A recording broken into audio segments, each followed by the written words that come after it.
الحمد للہ رب العالمین والصلاة والسلام علی سید الانبیاء خاتم النبیین سیدنا محمد وآلہ وازواجہ واصحابہ اجمعین الی یوم الدین۔ برادران اسلام، السلام علیکم ورحمۃ اللہ وبرکاتہ۔ گزشتہ دنوں اس فقیر کے پاس ایک مسئلہ پہنچا، میرے ایک بڑے مہربان 2 خواتین اور 4 مردوں کے ساتھ میرے پاس یہ مسئلہ لے کر پہنچا کہ اس مسئلے کا حل بیان کیا جائے۔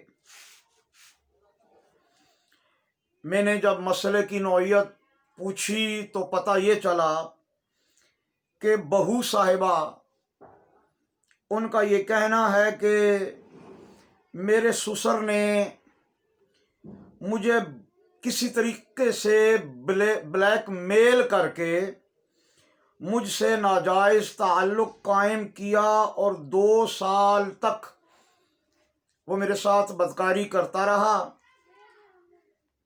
اب کسی طرح بات کھل گئی ہے، لیکن سسر اس بات کا انکاری ہے، یہاں تک کہ وہ قرآن مجید پر ہاتھ رکھ کر قسم بھی اٹھا گیا۔ تو ایسی صورت میں شریعت مطہرہ کا کیا حکم ہے؟ تو اس سلسلہ میں نے ان حضرات کو شرعی حل بتایا۔ وہ حضرات چلے گئے سن کر۔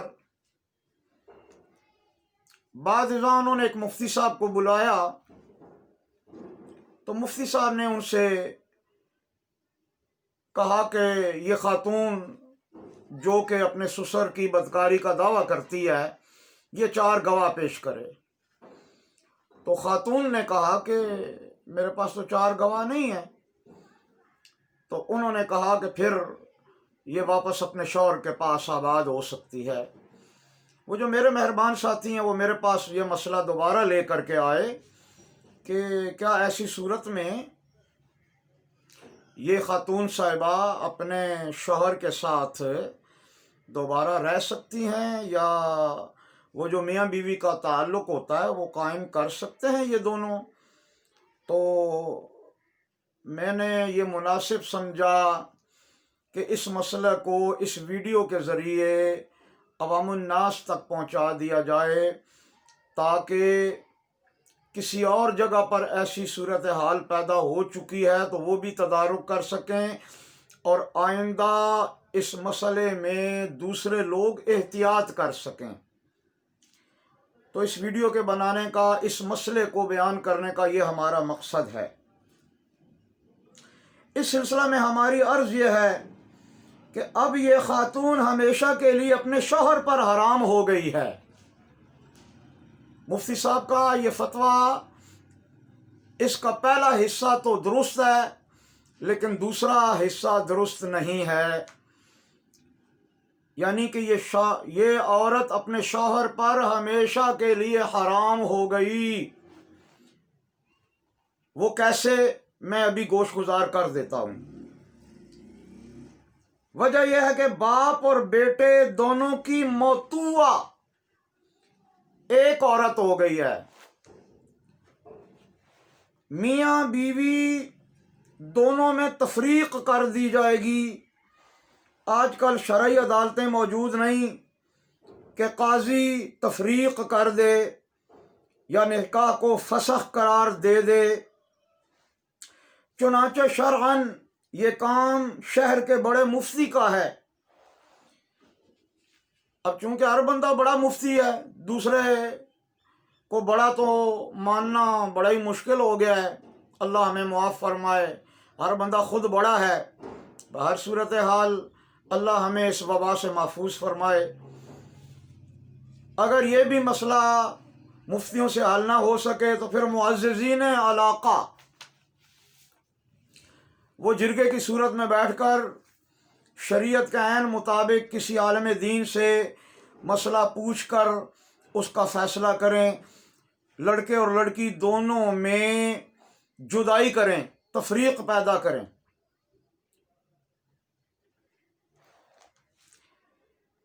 اب مسئلہ یہ ہے کہ وہ عالم دین صاحب جو بلائے گئے، انہوں نے لڑکی جو کہ اس بات کی دعوے دار ہے کہ سسر نے اس کے ساتھ جبراً بدکاری کا ارتکاب کیا ہے، اس لڑکی سے 4 گواہ طلب کیے، پس لڑکی 4 گواہ پیش نہ کر سکی۔ اس سلسلے میں میرا یہ عرض کرنا ہے کہ 4 گواہوں کی طلبی بھی مشروط ہوا کرتی ہے، عمومی نہیں ہوا کرتی۔ آپ تاریخ اسلام کا مطالعہ کریں تو 4 گواہوں کی بنا پر کسی عورت کو رجم کی سزا نہیں دی گئی۔ یہ 4 گواہ اولاً تو رجم کی سزا کے لیے طلب کیے جاتے ہیں، حالانکہ یہاں تو اب اسلامی نظام ہے ہی نہیں، گو کہ اسلام کے نام پر یہ ملک حاصل کیا گیا لیکن اسلامی نظام نہیں ہے۔ اسلامی نظام اس وقت دنیا کے کسی ملک میں نہیں ہے۔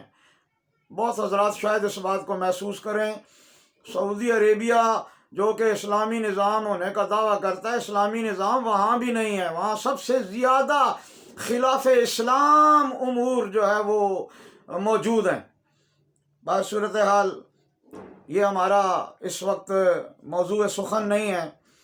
بہر صورتحال عالم دین صاحب نے لڑکی سے 4 گواہ طلب کیے، لڑکی پیش نہ کر سکی تو انہوں نے سسر کے حق میں فیصلہ دے کر لڑکی کو شوہر کے ساتھ بھیج دیا اور فتویٰ دیا کہ نکاح قائم ہے اور دونوں میاں بیوی ایک ساتھ رہ سکتے ہیں اور میاں بیوی کا تعلق بھی قائم کر سکتے ہیں۔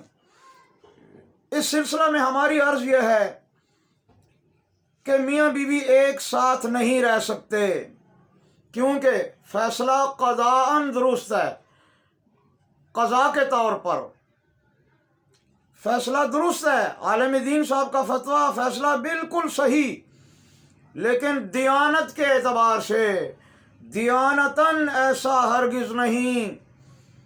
اب لڑکی چونکہ گواہ پیش نہ کر سکی اور حکم شرع یہ ہے کہ مدعی گواہ پیش کرے، یہاں مدعیہ یہ لڑکی ہے، اب گواہ پیش نہ کر سکی،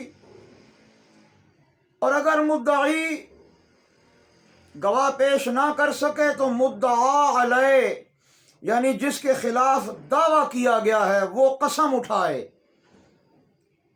جبکہ اس جگہ سسر نے قسم بھی اٹھا لی ہے، تو اب فیصلہ قضاء کے اعتبار سے درست ہے، عدل و انصاف کے تقاضوں کے مطابق ہے، اس لیے قضاءً کہا جائے گا کہ فیصلہ ٹھیک ہے، لیکن دیانتاً ایسا نہیں ہے کہ اب معاملہ بندے اور اللہ کے درمیان میں آ گیا، فلہذا اب معاملہ اس لڑکی جو دعوے دار ہے کہ میرے ساتھ سسر نے بدکاری کی ہے، اس لڑکی اور اللہ کے درمیان یہ بات اور یہ معاملہ آ گیا۔ اب اگر وہ اپنی عاقبت کو بچانا چاہتی ہے تو اسے چاہیے کہ وہ ہماری آنے والی بات پر غور کرے۔ اگلی بات یہ ہے کہ وہ لڑکی اخروی عذاب سے اور اللہ تعالیٰ کی پکڑ سے بچنے کے لیے اپنے شوہر کو حلفاً یقین دلائے اور شوہر کو وطی پر قدرت نہ دے اور شوہر کو مجبور کرے کہ وہ اس کے ساتھ متارکہ اختیار کرے، یعنی تعلق قائم نہ کرے بلکہ جدا رہے۔ اس مقصد کے لیے دوسری شادی کرے، مجھے اپنے بچوں کے ساتھ رہنے دے اور نان نفقہ بھی دیتا رہے، اور اگر لڑکی بھی اس کا گزر بھی دوسرے شوہر کے بغیر نہ ہو تو شوہر سے وہ کہے کہ کوئی ایسا لفظ استعمال کرے جس سے مجھے طلاق بائنہ ہو جائے اور میں عدت گزارنے کے بعد دوسرے کسی مسلمان سے نکاح کر کے اپنا گھر بھی آباد کر سکوں۔ اگر اس بات کی قدرت وہ شوہر نہیں رکھتا تو پھر اسے چاہیے کہ وہ اپنی اس بیوی کو چھوڑ دے تاکہ اللہ نبی کے مجرم یہ دونوں نہ بنیں۔ بہرحال لڑکی اگر دعوے میں سچی ہے تو یہی صورت اختیار کرنی پڑے گی، ورنہ آئندہ وطی حلال نہ ہوگی، اور جب وطی حلال نہ ہوگی تو اس وطی کے نتیجے میں پیدا ہونے والی اولاد بھی حلال نہیں ہوگی، اور اس کا گناہ میاں بیوی پر ہوگا۔ حوالہ جات کے لیے ڈسکرپشن باکس ملاحظہ فرمائیں۔ اللہ تعالیٰ عمل کی توفیق عطا فرمائے۔ یہ بات اس جگہ یاد رکھنے کی ہے کہ عورت اگر سچی ہے اپنے دعوے میں تو حلفاً اپنے خاوند کو یقین دلائے، گو کہ وہ 4 گواہ پیش نہ کر سکی۔ قضاء کے اعتبار سے عدل و انصاف کے تقاضوں کے مطابق مفتی صاحب نے فیصلہ دے دیا، وہ درست ہے، لیکن دیانتاً درست نہیں ہے۔ ہمیں مفتی صاحب سے یہی شکوہ ہے کہ شریعت کے ہر پہلو پر نظر رکھنی چاہیے۔ یہ ایک بہت ضروری پہلو ہے۔ آپ بہار شریعت وغیرہ کا مطالعہ کریں، اردو خوان حضرات کے لیے یہ بہت آسان کتاب ہے، اس کا مطالعہ کریں تو انشاءاللہ یہ بات ان کو یہاں سے مل جائے گی کہ دیانت کے اعتبار سے یہ فیصلہ درست نہیں ہے۔ وہ لڑکی اگر دعوے میں سچی ہے، ہاں بعض عورتیں ان کیدکن عظیم، یہ تو میرے اللہ نے فرما دیا، بعض عورتیں اپنے خاوند کو اور اپنے بیوی بچوں کو علیحدہ گھر میں بسانے کے لیے، کمبائن سسٹم سے نکلنے کے لیے، یا اس عورت کے اپنے ساس نندوں یا سسر کے ساتھ چونکہ گزر اوقات مشکل ہوتا ہے تو وہ ہیلا بہانہ بنا کر سسر پر اس طرح کا الزام لگا دیتی ہیں یا کوئی اور طریقہ اختیار کر لیتی ہیں۔ یہ ان کا مکر ہوا کرتا ہے۔ اگر یہ عورت کا مکر نہیں ہے، وہ اپنے دعوے میں سچی ہے، تو پھر یہ اس کے اور اللہ کے درمیان میں معاملہ آ گیا ہے، اور اگر وہ اپنی آخرت کو بچانا چاہتی ہے، آنے والے وقت میں اپنی اولاد کو حرام ہونے سے بچانا چاہتی ہے، تو وہ اپنے خاوند کے ساتھ بالکل تعلق نہ رکھے اور اپنے خاوند کو وطی پر قدرت ہرگز نہ دے، بلکہ جدائی اختیار کرے اور خاوند کو مجبور کرے کہ وہ متارکہ اختیار کرے، یا وہ اس کو طلاق دے دے، اور طلاق ظاہر بائنہ ہی ہوگی۔ یہاں تو اب رجعت کا مقام اس لیے نہیں رہا کہ وطی ہی حلال نہیں رہی، تو اس لیے بائنہ طلاق لے کر عدت گزار کر، مرد بھی اگر گزارا نہیں ہو سکتا اس کا، اسی طرح عورت بھی اگر وہ شوہر کے بغیر، یہ بہت مشکل ہوتا ہے شوہر کے بغیر جوان عورت کے لیے جس کی عمر 22-23 سال ہو، تو اس کے لیے بہت مشکل ہوتا ہے، اپنے اندرونی جذبات پر بھی قابو پانا بہت مشکل ہو جاتا ہے۔ اس لیے ضروری ہے کہ وہ متارکہ اختیار کرتے ہوئے یا بائنہ طلاق لے کر کے دوسرا نکاح کریں، تاکہ اللہ تعالیٰ کا حلال کیا ہوا حلال رہے اور حرام کیے ہوئے سے بچنا ممکن ہو سکے۔ تو اللہ تعالیٰ عمل کی توفیق عطا فرمائے۔